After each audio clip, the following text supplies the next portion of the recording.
The rain hammered against the stone walls of Windsor Castle that November evening. Royal Guard James Whitmore stood at his post near the East Wing entrance, his breath forming clouds in the cold air. He had been stationed here for 7 years, and nothing unusual ever happened on the night shift. But tonight would be different. Tonight, he would witness something that would change everything he thought he knew about the royal family. It was just past midnight, when the black sedan pulled through the gates. No announcement. No warning. The car's headlights cut through the darkness as it approached the side. Entrance the one rarely used except for private family matters, James straightened his posture, watching carefully. Protocol required him to note every vehicle, every visitor, no matter the hour. The car door opened. A woman stepped out, pulling her coat tight against the wind. Even in the darkness, James recognized her immediately. Meghan, the Duchess of Sussex. But she wasn't supposed to be here. She and Harry had left the UK months ago, and the press had been silent about any return. This was not an official visit. Before you hear what happens next, if you love true stories that reveal the hidden side of royal life, hit that subscribe button. You won't want to miss what unfolds. Meghan looked around nervously, as if checking whether anyone had seen her arrive. Her face was partially hidden by a scarf, but James could see enough. She looked exhausted, worried, maybe even scared. Behind her, the driver retrieved a small black bag from the trunk. Not luggage. Something else. Something she clutched tightly as she moved toward the door. James felt a knot form in his stomach. His duty was clear report any unusual activity, but something told him to stay quiet, to watch. He had served the royal family long enough to know when something was deeply personal. And this felt personal. Meghan reached the heavy wooden door and paused. She glanced back one more time, her eyes sweeping the courtyard. For a brief moment, her gaze landed on James. Their eyes met. He saw it, then the silent plea. A wordless request for discretion. She didn't say anything. She didn't have to. Then she knocked softly 3 times. The door opened almost immediately, as if someone had been waiting. The light from inside spilled onto the wet stone steps. James couldn't see who had opened the door, but he heard a voice. Low, urgent, male. Not Harry's voice. Someone else. Meghan slipped inside, and the door closed behind her with a heavy thud. The sedan drove away into the night, leaving only the sound of rain and the pounding of James's heart. He stood frozen at his post, replaying what he had just seen. Why was she here? Who had let her in? And why did she look so afraid? Minutes passed, then 10, then 20. James kept his eyes on that door, waiting for anything to explain what was happening. The East Wing remained dark, except for a single window on the 2nd floor. A light flickered on, then off, then on again. Like a signal, James made a decision. He would not report this, not yet. But he would remember every detail, because deep in his gut, he knew this was not a simple family visit. This was something else entirely. Something hidden, something dangerous. And whatever Meghan had brought with her in that black baguette was about to turn the palace upside down. James tried to focus on his duties, but his mind kept drifting back to that closed door. He paced slowly along his route, boots echoing on wet stone. The rain had softened to a drizzle now, but the cold had settled deeper into his bones. Or maybe it was something else making him shiver. At 1:30, the door finally opened again. James tensed, watching from the shadows of a stone column.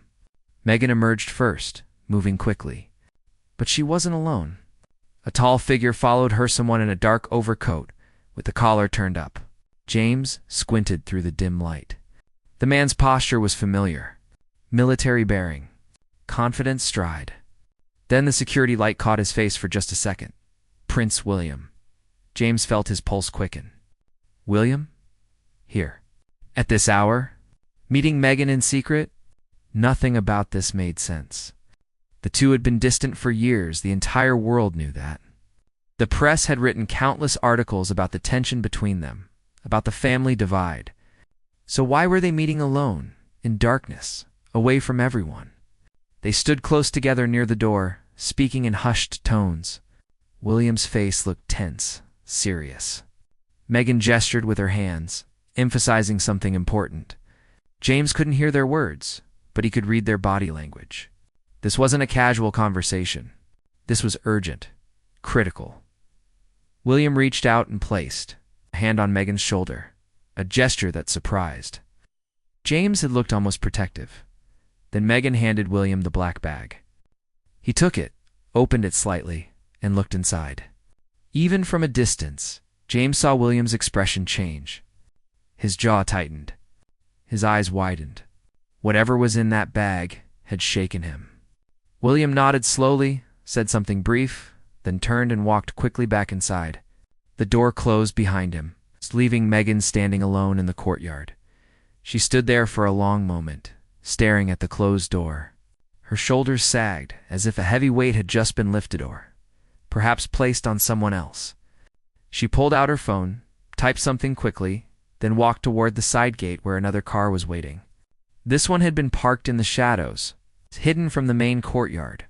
Smart, deliberate, planned. James watched her climb into the car and disappear into the night. The whole encounter had lasted less than 10 minutes, but it felt like hours. He was alone again with the rain and the questions spinning in his head. What was in that bag? Why had William agreed to this secret meeting? And most importantly, what would happen now? The rest of his shift passed in a blur. James mechanically walked his route, checked his posts, logged the required entries. But he wrote nothing about what he had witnessed. Some instinct told him that reporting this could put people in danger. Maybe even himself. When dawn finally broke and his replacement arrived, James walked to his small flat near the castle grounds. He lived alone for years after his divorce. It made the job easier, fewer complications. But today he wished he had someone to talk to. Someone who could help him make sense of what he had seen. He made tea with shaking hands and sat by the window overlooking the castle. In the growing morning light, everything looked normal. It's peaceful. But James knew better now. Behind those ancient walls, something was happening. Something the public would never know about. Something that involved two of the most famous people in the world. Meeting in secret while the rest of Britain slept, his phone buzzed. A text from his supervisor. Short and direct. Report to security office. 9 a.m., mandatory briefing. James's blood ran cold. They knew. Somehow, they already knew. Whether from cameras he had missed, or another guard, or some other way they knew about last night, and now he would have to decide what to tell them. The truth could protect him, but it could also destroy whatever Meghan and William were trying to do. He had 3 hours to decide. 3 hours to choose between duty and discretion, between protocol and instinct. James closed his eyes and saw Meghan's face again, that silent plea in the rain. He heard William's tense voice through the door. He remembered the way William had looked at whatever was inside that black bag. No, this was bigger than protocol. This was about protecting something important. Something that mattered more than rules. James made his decision. When 9 o'clock came, he would tell them he saw nothing unusual. Just a quiet night. Just rain and routine, even if it cost him everything. James walked into the security office at exactly 9 o'clock. His supervisor, Charles Henley, sat behind a heavy oak desk with another man James didn't recognize. The stranger wore an expensive suit and had the kind of face that gave nothing away intelligence service. James guessed immediately. Me Woo, maybe? Or private palace security. Either way, this was more serious than he had imagined. Sit down, Whitmore. Henley's voice was flat, professional, not unfriendly, but not warm either. James sat, keeping his back straight, his hands steady on his knees. Years of military training helped him hide the anxiety crawling up his spine. The stranger spoke first. I'm Richard Pemberton, Palace Security Liaison. We're conducting a routine review of last night's shift. His eyes locked onto James. Your shift. Did you notice anything unusual between midnight and 2 a.m.? There it was. The question James had been dreading. He kept his face neutral, his voice calm. No, sir. Quiet night. Standard rounds. Just weather. Pemberton leaned forward slightly. No vehicles? No visitors? Nothing at all? James shook his head. The rain kept things quiet. No movement except scheduled patrol. Pause. Pemberton glanced at Henley, then back at James. You're certain? Because we have reason to believe there may have been activity near the East Wing entrance. Your post, asterisk. James felt sweat forming on his back, but he kept his expression unchanged. I was at my post all night, sir. If there had been activity, I would have reported it. Another long pause. Pemberton studied James's face, searching for cracks, for tells. James had been questioned before during his military service during security clearances. He knew how to sit still, how to breathe normally, how to look someone in the eye without flinching. Finally, Pemberton sat back. All right. We may have received incorrect information. He stood up, buttoning his jacket. If you remember anything at all, report it immediately. Understood? Pemberton left the room. Henley waited until the door closed, then sighed. James, between us, if you saw something and you're protecting someone, now is the time to speak up. This comes from the top. Very top. James met his supervisor's eyes. Henley was a good man. Fair. Someone James respected. Lying to him felt wrong. But telling the truth felt worse. I appreciate your concern, Charles. But I'm telling you what I know. It was a quiet night. Henley studied him for another moment, then nodded slowly. Dismissed. You're off rotation for the next 2 days. Mandatory rest after night shift. James stood and left the office, walking quickly through the corridors. His heart pounded. He had just lied to his superiors, committed a disciplinary offense, maybe even a criminal one, depending on what was really happening. But he couldn't shake the feeling that he had done the right thing. He drove home, exhausted, but too wired to sleep. His phone buzzed again. Unknown number. He almost didn't answer, but something made him pick up. Mr. Whitmore? A woman's voice. Refined. American accent. This is Meghan. I know we didn't formally meet last night, but I saw you. And I need you to know something.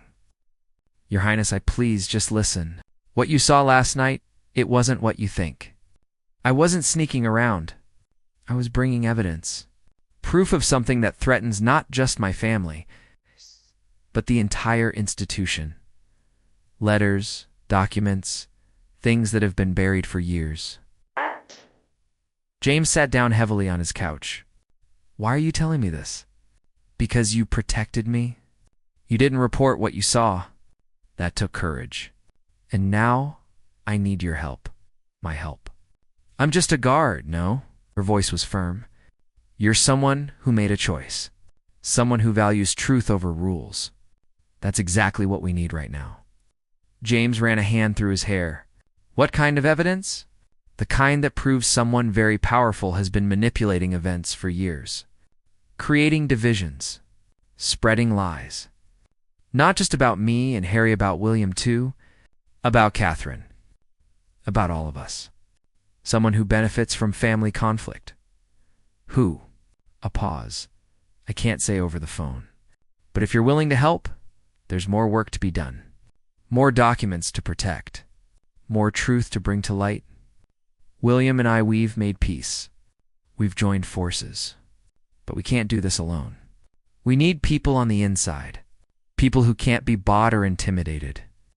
James felt the weight of her words settling over him. This was no longer about staying quiet during one shift. This was about choosing sides in something much larger. Something that could change the royal family forever. What do you need me to do? Meet me tomorrow night. Same place, same time. Come alone. And James, thank you. For seeing me. For really seeing me? Not the headlines. Not the villain they made me out to be. Just ... me. The line went dead.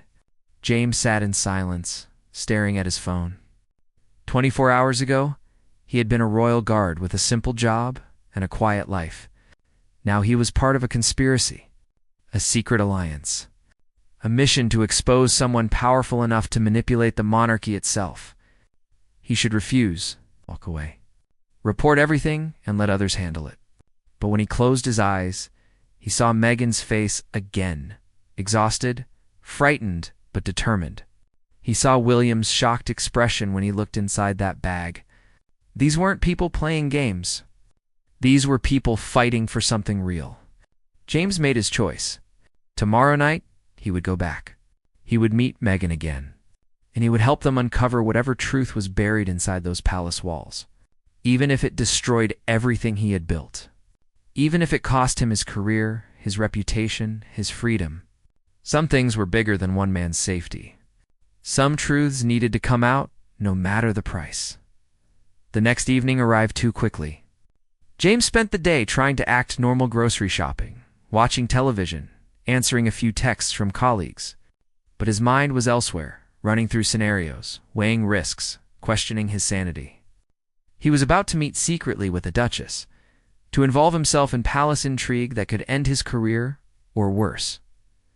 At 11:45, he left his flat and walked through the dark streets toward the castle.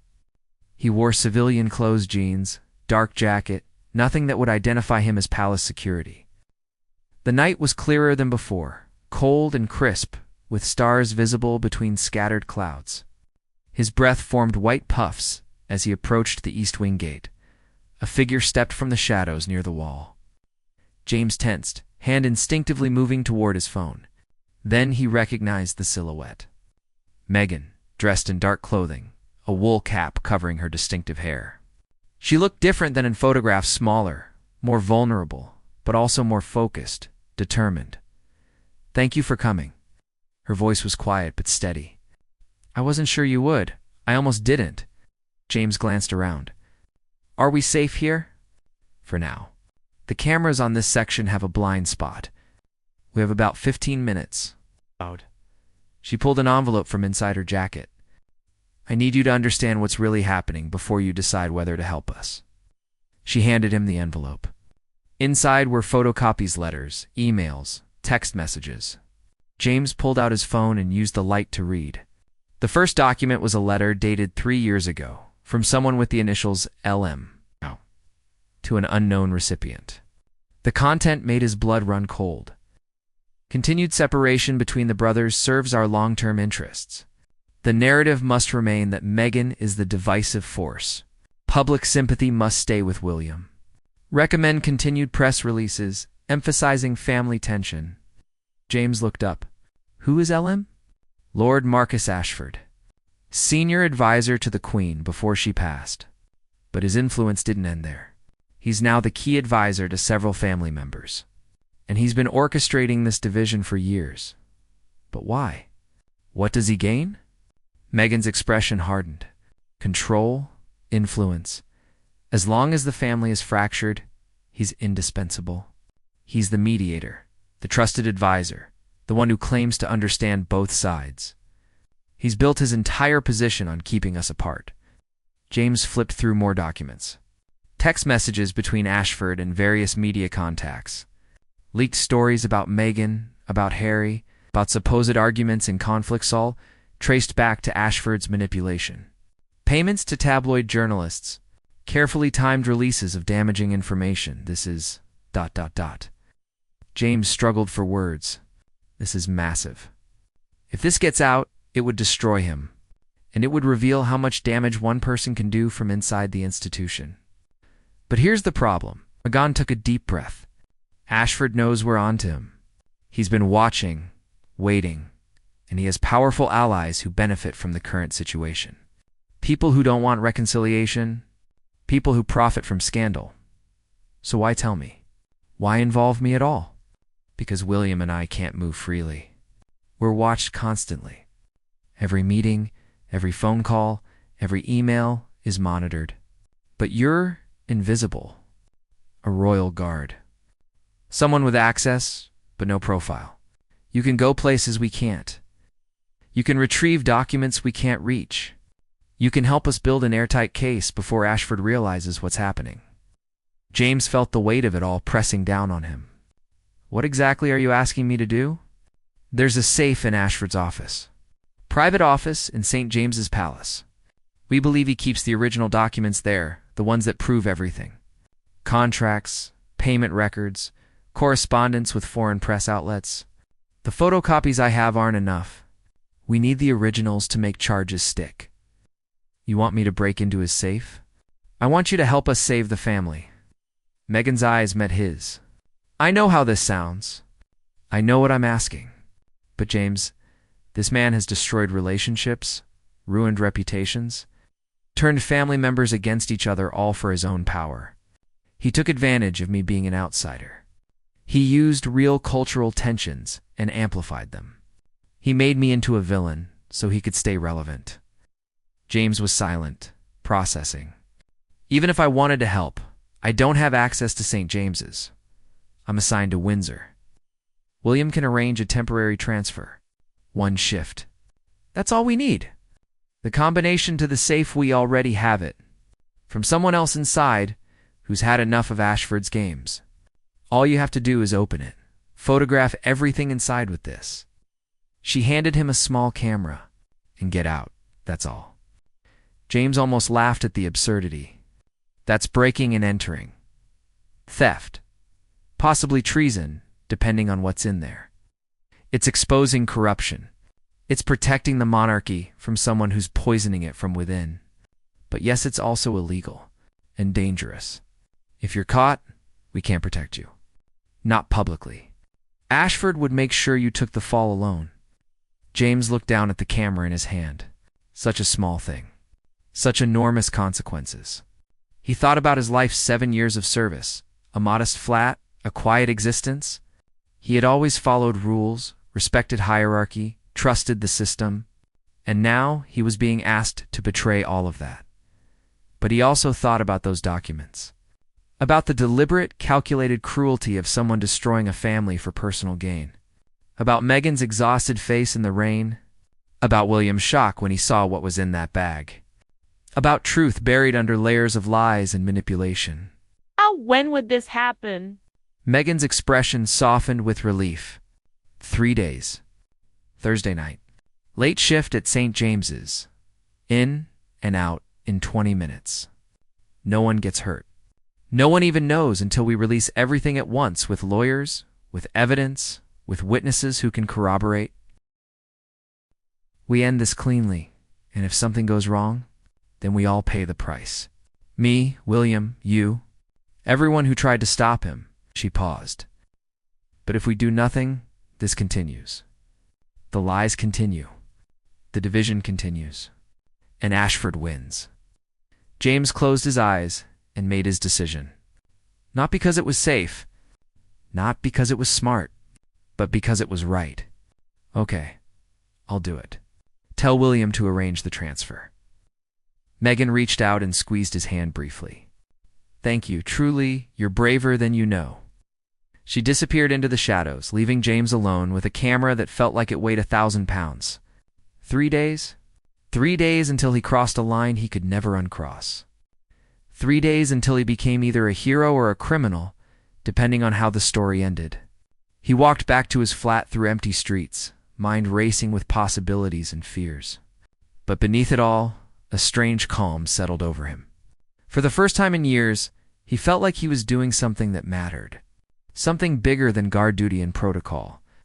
He was fighting for truth, for family, for justice. And sometimes, that required breaking a few rules. Thursday arrived with gray skies and cold wind. James reported to St. James's Palace at 6 p.m. for the late shift, his transfer papers perfectly in order. The supervising officer barely glanced at them. Temporary reassignments happened all the time. Nothing suspicious. Nothing to draw attention. The camera was hidden in his jacket pocket, small enough to be invisible, but powerful enough to capture clear images in low light. Meghan had been thorough in her planning. James had memorized the layout of Ashford's office, the location of the safe behind a portrait of George III, the combination 8 numbers that might change everything. His shift partner was a younger guard named David, chatty and eager. James let him talk, responding just enough to seem normal while his mind focused on the task ahead. Ashford's office was on the 2nd floor, East Corridor. According to the schedule Meghan had provided, Ashford had a dinner engagement tonight. He wouldn't be back until after midnight. The window of opportunity was from 10 p.m. to 11:30. The hours crawled by. James walked his rounds mechanically, checking doors, monitoring corridors. At 9:45, he told David he needed to check something on the second floor, a reported draft from a window. David shrugged and went back to his phone. Young guards never questioned the old ones. James climbed the stairs, heart pounding. The corridor was empty, lit by dim wall sconces that cast long shadows. Ashford's office was the third door on the left. James glanced around once more, then tried the handle. Locked, as expected. He pulled out the key Meghan had given him, obtained from God knows where, and slipped it into the lock. It turned smoothly. The door opened. James stepped inside and closed it behind him, engaging the lock from within. The office was exactly as described: heavy furniture, thick carpets, walls lined with royal portraits. The scent of expensive cologne lingered in the air. Everything about the room screamed power and tradition. James moved quickly to the portrait of George III. He lifted it carefully, revealing the safe behind, a modern electronic model, despite the room's antique aesthetic. His hands were surprisingly steady as he entered the combination. 8 numbers. Pause. Then a soft click. The safe door swung open. Inside were several file folders, a laptop, and a leather-bound ledger. James pulled out the camera and started photographing everything. Each page of documents, every entry in the ledger, the labels on the folders. His training kicked in: be thorough, be quick, leave no evidence of entry. The documents were even more damning than expected. Contracts with tabloid newspapers, payment records going back 5 years, detailed plans for media campaigns designed to damage specific family members. James found emails discussing the Meghan problem and strategies to maximize negative coverage. He found text messages coordinating leaked photos and stories. He found evidence of Ashford receiving payments from foreign media outlets in exchange for exclusive access and information. But the most devastating documents were personal. Letters, correspondence between Ashford and other senior advisors, discussing how to maintain necessary distance between William and Harry, how to leverage existing tensions for institutional stability. They had deliberately sabotaged reconciliation attempts. They had blocked meetings. They had fed each brother different information, creating misunderstandings and mistrust. James photographed it all, his anger growing with each page. This wasn't just manipulation, it was systematic. Psychological warfare against people who had trusted these advisors completely, against a family already under enormous public pressure, against brothers who had once been close. He was almost finished when he heard footsteps in the corridor outside. James froze, camera in hand. The footsteps slowed, stopped outside the door. Someone tried the handle. James's mind raced: hide, confront, run. But there was nowhere to hide, and running would confirm guilt. The door opened. A man stepped in, tall, gray-haired, wearing an expensive suit. Lord Marcus Ashford. Home early. His eyes locked onto James immediately, then moved to the open safe, the documents, the camera. For a moment, neither man moved. Then Ashford's expression shifted from surprise to cold calculation. He closed the door behind him quietly, almost casually. "Well, this is unexpected." His voice was smooth, controlled. "I don't believe we've met. You're not regular St. James's security." James said nothing, his hand tightening on the camera. Ashford stepped closer, studying him carefully. "Let me guess. Meghan? William? Both?" Ashford shook his head slowly. "I underestimated them. I thought they were too fractured, too damaged to cooperate. Clearly, I was wrong. You destroyed their relationship." James found his voice. "For what? Power? Money?"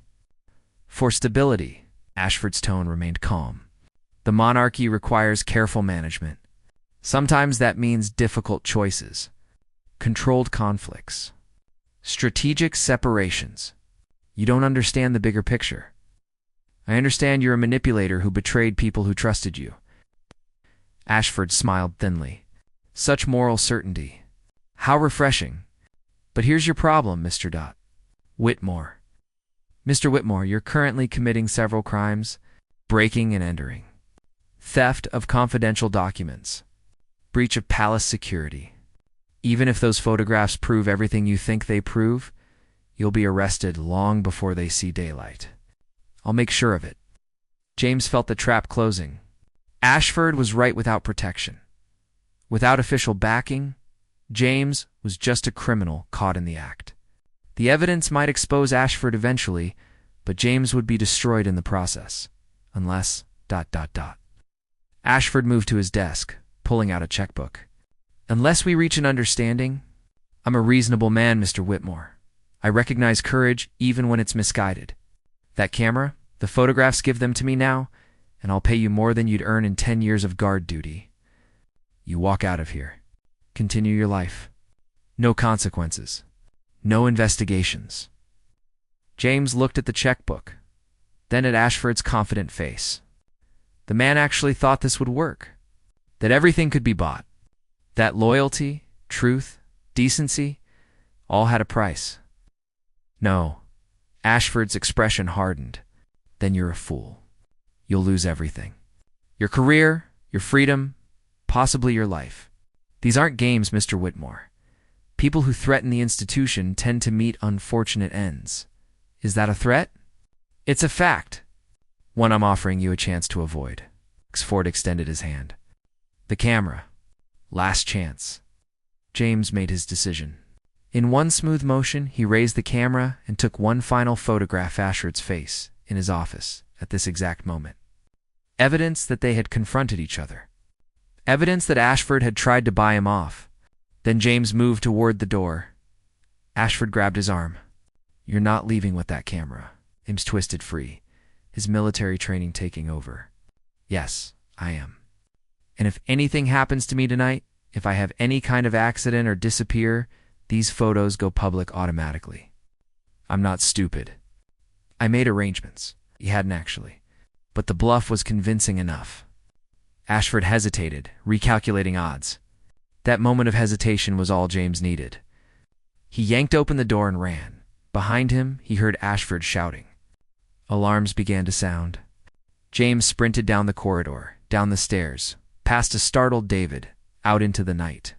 He ran through palace grounds, across streets, into the maze of London's back alleys. Behind him, sirens wailed. Ahead lay uncertainty, danger, the possibility of capture. But in his pocket, the camera held the truth. And somehow, he had to make sure that truth survived long enough to change everything. James ran until his lungs burned and his legs threatened to give out. He ducked into a closed underground station, catching his breath in the shadows while police cars raced past above. His phone buzzed a blocked number. He answered, voice low. "James, it's William." The prince's voice was tense but controlled. "We heard the alarms. Did you get it?" "Yes. All of it. But Ashford caught me. He knows everything." A pause. "Where are you?" "Leicester Square Station. Closed entrance." "Stay there. Someone's coming to get you, friend. Trust her." The line went dead. James waited, every nerve on edge, watching the street above through the station entrance gate. Minutes felt like hours. Then a black motorcycle pulled up, the rider's helmet obscuring their face. The rider lifted the visor, a young woman with sharp eyes and a serious expression. "Whitmore, get on now." James didn't hesitate. He climbed on behind her, and they accelerated into the night. The woman drove expertly, weaving through London traffic, taking turns that made James grip the bike tighter.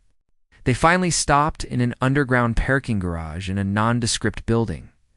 This way, the woman led him to an elevator, then to a small apartment on the 4th floor. Inside, James found himself face to face with both Meghan and William, along with two people he didn't recognize, a lawyer and a journalist. He guessed from their appearance and the serious equipment set up on the dining table. William spoke first. "You did it. You actually did it." James pulled out the camera with shaking hands. "It's worse than you thought. He's been doing this for years. Coordinating with foreign press, taking payments, deliberately sabotaging any chance of reconciliation. The lawyer, a woman named Sarah Chun, took the camera and immediately began downloading the images. We need to move fast. Ashford will try to bury this, discredit James, maybe even claim the documents are forged. We need everything verified and released before he can build his counter-narrative. The journalist Marcus Hill was already examining the photographs on a laptop. This is massive. The Guardian will run this, but we need corroboration. Other voices. People inside who can confirm Ashford's influence. William pulled out his phone. I have 3 other advisors willing to go on record. People who've witnessed Ashford's manipulation firsthand, but were too afraid to speak up. If we move now, together, he can't silence all of us. Meghan turned to James. You need to understand after tonight, your life will never be the same. When this goes public, you'll be at the center of it. Ashford's people will come after you. They'll try to destroy your credibility, dig up anything they can use against you. It won't be easy. James met her eyes. I knew that when I took the first photograph. Some things are worth the risk. Over the next 6 hours, they worked. Sarah Chen verified the documents, cross-referencing dates and signatures with other known correspondents.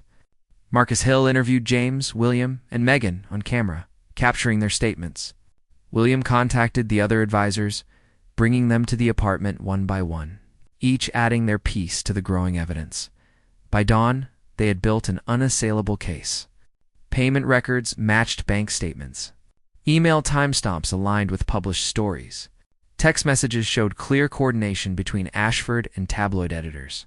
And most damning of all, the personal letters revealed a systematic campaign to keep the royal family divided for one man's benefit. At 7 a.m., The Guardian published the story online. Royal advisors' secret campaign of division exposed. Within minutes, it had gone viral. Other newspapers picked it up. Television news interrupted regular programming. Social media exploded. The photographs James had taken were everywhere refutable proof of institutional manipulation. By noon, Lord Marcus Ashford had resigned. By evening, the police had opened an investigation into fraud and corruption charges. By midnight, 3 other senior advisors implicated in the scheme had stepped down. James watched it unfold from the apartment, exhausted and overwhelmed. Meghan brought him tea, sitting beside him on the couch. Q. Her voice was soft but filled with emotion. You gave me something I thought I'd never have again. The truth. My reputation. A chance to be seen as something other than a villain. You were never the villain, James said. He made people think you were, but anyone paying attention could see you were just trying to survive. William joined them, looking equally exhausted but relieved. The family wants to meet you, properly, thank you formally. You've done more for us than any security detail ever could. You saved us from ourselves, in a way. James shook his head. I just opened a safe and took some pictures. You risked everything for people you barely knew. That's courage. That's honor. That's what we're supposed to represent, but often fail to live up to. William extended his hand. Thank you, James. Truly. They shook hands, and James felt the surreal weight of it all. 3 weeks ago, he had been a royal guard with a routine job. Now he was at the center of the biggest royal scandal in decades, having helped expose corruption at the highest levels. The next few months were difficult, as Meghan had warned. Ashford's allies tried to discredit James, claiming he had been bribed or manipulated. There were investigations, interviews, threats. James lost his position with palace security, technically fired for his break-in, though everyone understood the real reason. But he also gained something unexpected: offers of new positions. Private security firms, corporations, even a book deal. But James turned them all down. Instead, he took a job with a small charity organization that worked with veterans struggling with post-service life. Quiet work. Meaningful work. Far from the spotlight. 1 year later, James stood in that same Windsor courtyard where he had first seen Meghan arrive in the rain. He was there as a guest now, invited to a small private ceremony. William and Harry stood together, genuinely together for the first time in years. The wounds weren't fully healed, that would take time, but the lies that had kept them apart were finally gone. Meghan approached him, smiling. You look good in a suit. Very different from the guard uniform. James smiled back. I'm still getting used to this side of things. Being visible instead of invisible. You were never invisible, James. Not really. You just chose when to be seen. She glanced over at William and Harry, talking and laughing like brothers should. You gave them this? A chance to rebuild. To remember who they were before all the noise and manipulation. I just took some photographs. You did more than that. You chose truth over comfort. Justice over safety. That's rare. Especially in a world where most people choose the opposite. She squeezed his arm gently. Thank you. For seeing me that night, for believing that something was wrong and choosing to help fix it. As the sun set over Windsor Castle, painting the ancient stones in gold and amber light, James felt something he hadn't felt in years. Peace, purpose, the certainty that he had made the right choice. Even when it had been the hardest one. Sometimes one person really could make a difference. One guard. One night. One decision to stand up for what was right, even when everything seemed stacked against it. James had learned that truth wasn't just something you believed in. It was something you fought for, protected, risked everything to reveal. And in the end, that risk had been worth it. Not for fame or fortune or recognition, but for the simple, profound knowledge that he had helped a family find their way back to each other, that he had exposed corruption and brought down someone who had abused power for far too long. As the ceremony began, and the brothers stood side by side, James stepped back into the shadows. Not because he was invisible, but because he had always understood that real heroism didn't need spotlights. It just needed courage, conviction, and the willingness to do what was right, even when no one was watching, especially when no one was watching. That night in the rain, when Meghan had looked at him with that silent plea, James had made a choice that changed everything. Not just for the royal family, but for himself. He had discovered that beneath the uniform, beneath the protocol and duty and routine, he was capable of extraordinary things, and that discovery that truth about himself was the greatest gift of all.